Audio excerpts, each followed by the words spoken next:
सामाजिक न्याय की बात करती है महागठबंधन सरकार, पर सामाजिक न्याय दिख नहीं रहा ना। सुन लीजिए सवाल लीजिए, सामाजिक न्याय दिख नहीं रहा। आप एक सवर्ण वकील को रखते हैं जो कि कई केस आपका हार चुका है। स्वर्ण को दलित से ब्याह करते हुए ओबीसी को दलित या फिर दलित को ओबीसी में ब्याह करते देखे हैं। सब कुछ जब जात धर्म देखी के होता है। लालू जी ने बाघ और बकरी को एक घाट पे पानी पिलाया। इस चीज़ का दर्द से अभी तक बीजेपी और भाजपाइया निकल नहीं पाए हैं। दलित लोग हैं या फिर ओबीसी के लोग, उनको आगे दिखाता है और काम वो अपना मनुवाद का करता है। बीजेपी जब केंद्र में आई तो कितने दलित और ओबीसी लोगों को भलाई हुआ। एक ओबीसी कैबिनेट में मिनिस्टर नहीं था कुछ दिनों तक, अभी भी है कि नहीं है कुछ कहा नहीं जा सकता है। आँख में बालू चल गया है बीजेपी वालों को। इंडस्ट्री बिहार में लग रही है और बिहार में विकास की बयार बढ़ रही है। जब से हमारे नेता तेजस्वी जी आए हैं, देखिए, और नीतीश कुमार जी दोनों मिलकर किस तरीके से बिहार को, पटना को चमकाया जा रहा है। यहाँ इंडस्ट्री को बुलाया जा रहा है। कितने मीट हो चुके हैं, बिजनेस मीट, फैक्ट्री आ रही है, लग जाए। एक दिन में थोड़े भोज है। बीजेपी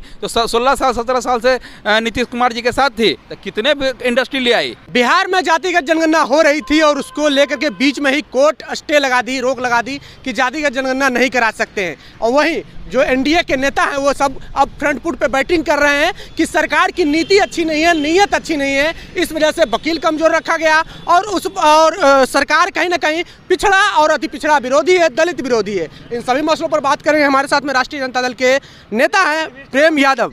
आप लोग की नीति और नीयत में खोट है, इस वजह से इस तरह की काम हुई। इस भारत में अगर किसी भी पार्टी का नीयत नीयति में खोट है तो वह भाजपा। जो आरएसएस जो नागपुर से आदेश होता है वही भाजपा वाले यहाँ भाजपाइयन करते हैं।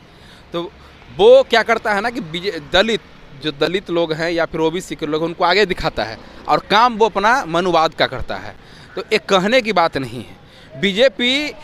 बीजेपी जब केंद्र में आई तो कितने दलित और ओबीसी लोगों को भलाई हुआ। एक ओबीसी कैबिनेट में मिनिस्टर नहीं था कुछ दिनों तक, अभी भी है कि नहीं है कुछ कहा नहीं जा सकता है। सारे मतलब स्टेट कैबिनेट मिनिस्टर ही थे, कैबिनेट मिनिस्टर कोई नहीं थे। तो बीजेपी हमें नहीं सिखाए कि हमारी नियति में खोट है। हमारे नियति इतना साफ है। हमारे लालू जी, नेता लालू जी ने बाघ और बकरी को एक घाट पे पानी पिलाया। इस चीज़ का दर्द से अभी तक बीजेपी और भाजपाइया निकल नहीं पाए हैं, समझें।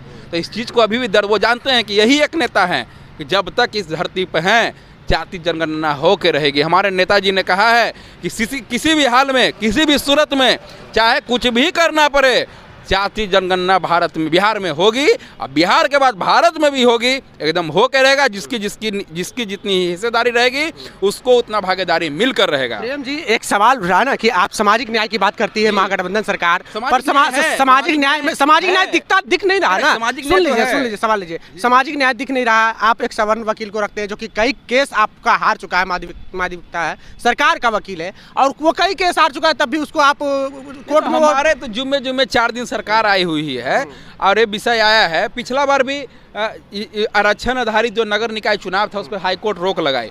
फिर हमारे नेता आदरणीय नीतीश कुमार जी ने और तेजस्वी जी ने मिलकर अति पिछड़ा आयोग लाया और आयोग लाकर बिहार में आरक्षण का सफलतापूर्वक चुनाव करवाया। और जो भी आरक्षण के लाभार्थी हैं आज वो मेयर, उप मेयर और वार्ड परिषद में वो बैठे हुए हैं। तो इसी तरीके से कुछ भी करना पड़ेगा।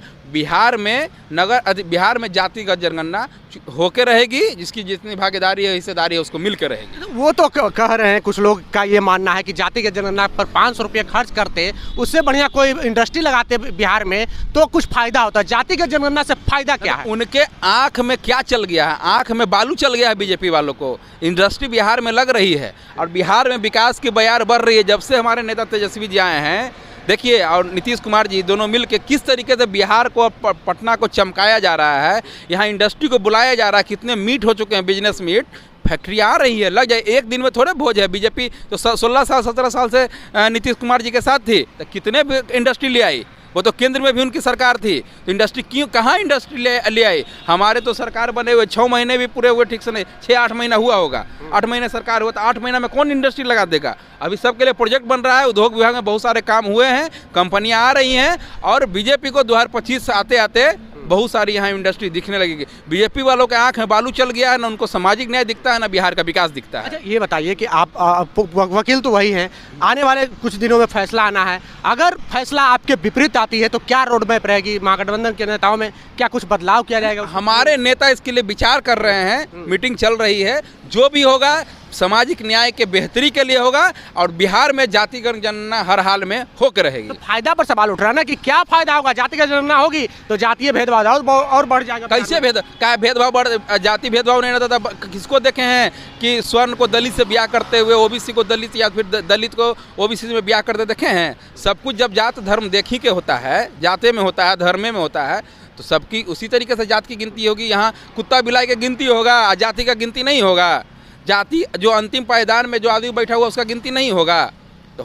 हमारे नेता का कहना है कि सबको लाभ मिलेगा। जो भी जाति जनगणना में ही पीछे नहीं है, जो आर्थिक में भी जो अंतिम पायदान में बैठा हुआ है, चाहे किसी समाज का आदमी हो, किसी वर्ग का आदमी है, क्योंकि हमारी पार्टी A to Z की है, तो इसीलिए हम लोग सबका विकास विकास के लिए सोच रहे हैं। कोर्ट तो कर रही है, जातिगत जनगणना केंद्र सरकार के अधीन आता है, वही करवा सकती है। कोर्ट में कौन लोग बैठे हुए हैं आपको बताने की जरूरत है? पढ़ लीजिए ना कि भाई जज साहब का टाइटल सबका क्या है, उसमें कहने का जरूरत है। तो हमारे खिलाफ तो शुरू से रहा है, जब से आदरणीय हमारे नेता लालू जी मुख्यमंत्री थे, उनसे पहले भी कोर्ट तो सब दिन हम लोग के खिलाफ रहा है। तब ना आज हमारे लालू जी आज भी सजा भुगत रहे हैं। एक से एक इतना मिश्रा जी थे, चारा घोटाला किए, उसका इल्जाम हमारे नेता आदरणीय लालू जी पे लगा। सारे जो अच्छे जिनको टाइटल आंखों को अच्छा लगता है जज साहब को, उस सबको रिहाई दे दिया जाता है। जो टाइटल चुभता है उसको सजा दे दिया जाता है। तो इसमें कहने क्या बात है? तो शुरू से परंपरागत चलते आ रहा है। हम लोग तो जन्मजात सजा झेल रहे हैं और आगे भी संघर्ष करेंगे, और जो होगा समाज के लिए, सामाजिक न्याय के लिए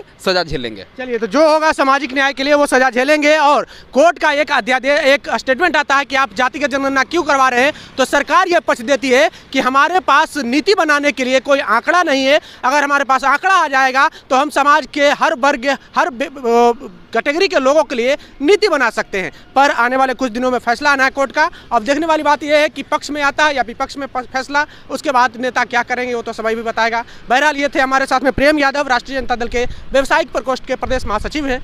बातचीत के सलाह प्रतिक्रिया कमेंट बॉक्स में जरूर दें। बने रहे जोहार इनके साथ। बहुत बहुत धन्यवाद।